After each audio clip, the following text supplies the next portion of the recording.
Kesaksian Melvina Husyanti dalam sidang lanjutan kasus dugaan pemerasan, pengancaman dan TPPU, terdakwa Nikita Mirzani dan Ismail Marzuki menuai berbagai kontroversi.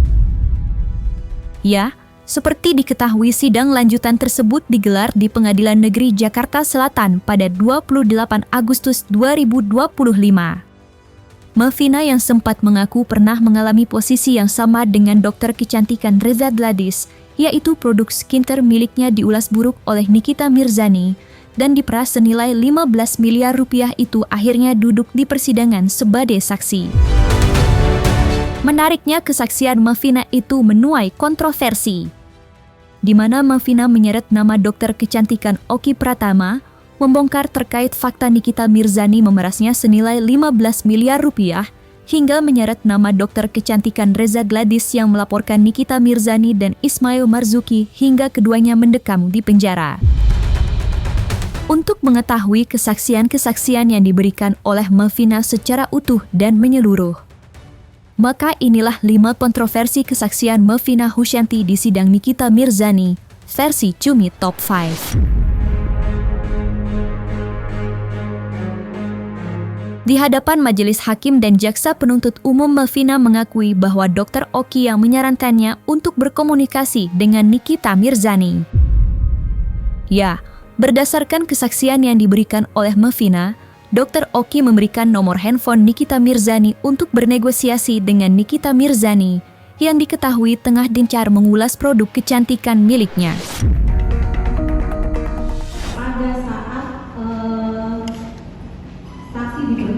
Oleh nomor handphone terdakwa oleh Dr. Oki Pratama, pada saat itu yang masih mengajak komunikasi untuk aktif juga Dr. Oki juga atau saksi juga? Maksudnya gini, kan habis dikasih dulu nomor handphonenya dokter terdakwa, saksi kan langsung hubungin terdakwa nih, saksi kan bilang ini saya dapat dari Oki, karena saudara Oki Pratama juga menjelaskan di situ bahwa bridgingnya sebut aja nama saya, gitu ya, benar ya?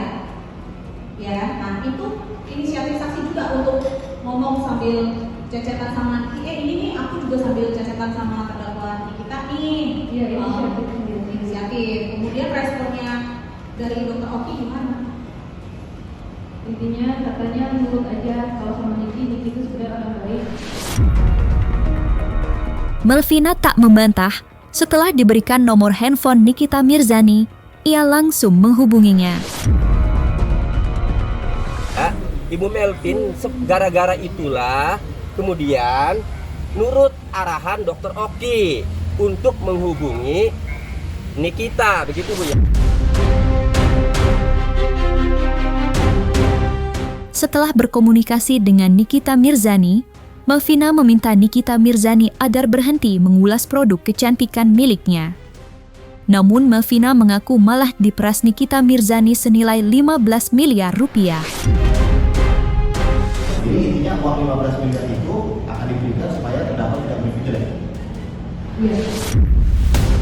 Melvina mengaku sempat menawar kepada Nikita Mirzani dengan menyebut angka 2 hingga 3 miliar rupiah. Percaya kalau enggak, terus dia tadi bilang nggak ada waktu untuk mulut gue semurah itu, gitu. Ada. Terus saudara bilang uang itu lebih jelek banget. Terus ada nggak terdakwa ngomong gini, jangan sebut Nikita Mirzani kalau gue nggak ngelaporin lebih mampus, biar lo ngerasain gimana urusan sama gue seumur hidup lo. Tapi ada nggak sih? Terus kemudian aku nggak tahu kalau segitu, kalau aku sanggup aku sahin, sedikit aja. Walaupun aku nggak berani janji, saudara bilang. Namun Nikita Mirzani membantah dirinya mengancam dan memeras Melvina. Karena Nikita Mirzani merasa tak melakukan hal tersebut kepada Melvina. Bagaimana caranya saya melakukan pengancaman dan pemerasan? Padahal kalau dilihat dari chatnya biasa aja. Iya, apa kalimatnya? Dari kalimat jangan sebut saya Nikita Mirzani kalau kamu nggak mau berurusan seumur hidup sama saya.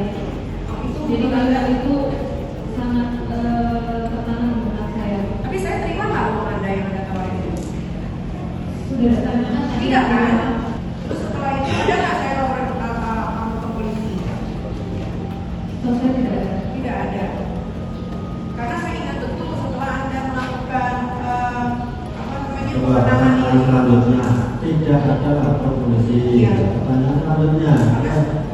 Karena saya tahu betul bahwa saya ingat betul bahwa setelah Anda melakukan perbaikan produk Anda, saya tidak pernah lagi yang namanya mereport tentang Anda. Walaupun masih banyak orang-orang yang mereview tentang Anda. Betul tidak? Dia bilang nggak tahu. Aduh, HP-nya itu ada kameramen. Untuk penolakan, tapi dia tetap memaksa untuk supaya bisa gimana caranya memberikan turunan dong, tapi kan aku tolak secara sarkas. Tapi tadi juga sudah dijelaskan. Melvina kembali merespon, di mana ia mengungkapkan bahwa pernyataan Nikita Mirzani itu dirasa sebagai bentuk pengancaman, meskipun Nikita Mirzani berpendapat bahwa itu bukanlah ancaman. Kalau Kak Nikita Mirzani sudah speak up, tidak ada yang tidak hancur, dipahami oleh Ibu Melvin itu ancaman. Menurut Ibu Melvin, kalaupun Nikita merasa itu bukan ancaman, ya sudah, berarti kan beda pendapat. Melvina mengaku bahwa Nikita Mirzani juga sempat menyatakan dirinya menjual mobil mewah Ferrari-nya untuk membayar secara cicilan uang yang awalnya diminta. Namun, Melvina mengaku memilih tak mengindahkan saran tersebut, dan Melvina mengaku lebih memilih untuk bertanggung jawab kepada konsumen yang telah dirugikan olehnya. Terus ada nggak orang lagi? Yang 2020 jual aja Ferrari-nya. Terus saudara ada bagi? Ada. Terus saudara bilang kalau kakak bersedia ada 3M. Nggak ada, lo simpan aja uang itu. Terus saudara bilang aku pasrah aja. Saudara bilang bagus, gitu aja. Nggak ada yang peduli juga dengan kepasaran lo. Ya, jadi itu silakan yang menilai. Jadi percakapannya itu sudah diterangkan ya. Kemudian akhirnya sih tidak jadi memberikan. Ya saya bersyukur Bu ya. Pokoknya apapun penjelasan saya di sana biarlah.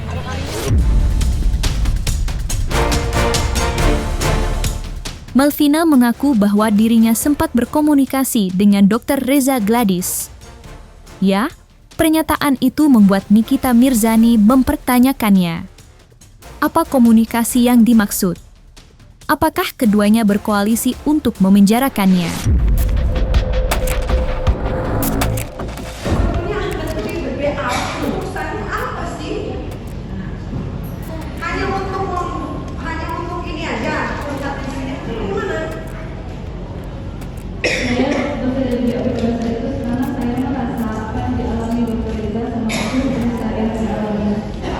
Apa dia alami? Memang ada sikap ini sama saya. Jawab apa yang saudara alami? Karena motifnya sama kalau ada Apa yang saudara alami? Apa yang saudara alami?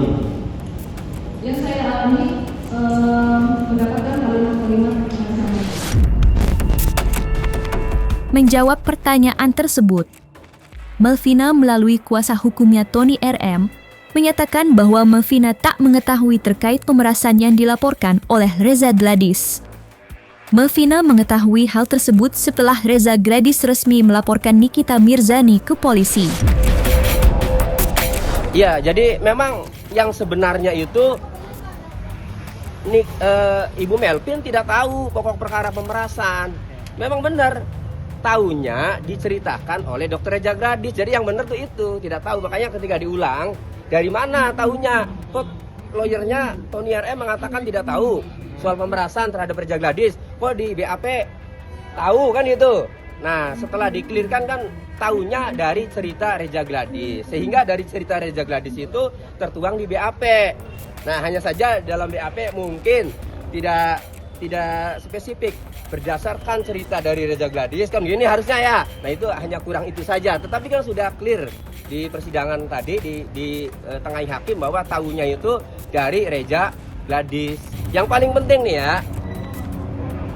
Dr. Reza Gladys bersama suaminya atau pihak pelapor ya datang kepada Ibu Melvin itu sudah membuat laporan. Jadi bukan karena didorong oleh Ibu Melvin kemudian membuat laporan, bukan. Itu. Apa lalu kemudian Melvina diminta menjadi saksi karena pelapor mendengar kan ini Melvin pernah mengalami hal seperti itu namun tidak sempat memberikan uang kan itu. Jadi mungkin masih ada korelasinya sehingga diminta menjadi saksi. Tapi tidak apa-apa karena ini panggilan hukum ya, kewajiban hukum ya harus datang dan sudah dijelaskan semuanya.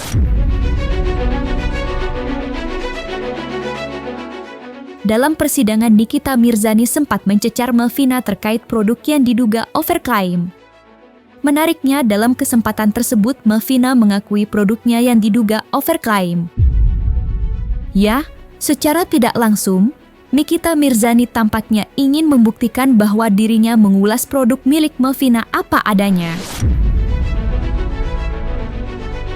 Anda mengakui ya kalau skincare Anda oke. Iya. Dan Anda salah satu penjual skincare yang selalu flexing hampir setiap hari dengan menunjukkan kekayaan, mobil-mobil Anda. Mungkin yang mulia itu kesimpulan yang mulia. Coba pertanyaannya apa ya? Kalian tahu. Ya udah nggak apa-apa, Anda mengakui ya bahwa Anda pernah menjual produk overlay. Ya sudah. Ya dijawab aja dengan tenang. Yang jelas saya sudah memberikan kesaksian seperti apa yang saya alami, tidak ada yang dilebihkan dan tidak ada yang Ya saat itu, jadi saat yang di review overclaim atau kurang tidak sesuai kandungan, Ibu Melvin sebagai pengusaha yang baik ya, ingin benar ya, coba introspeksi kan, kemudian setelah dicek lagi oh benar ya udah ditarik semua kan itu, udah setelah itu ya buat pembelajaran diperbaiki. Nah, terkait dari apa yang diripan ya itu kerugian perusahaan lah ya, itu bukan tidak ada hubungannya dengan tindak pidana pemerasan kalau itu inisiatif.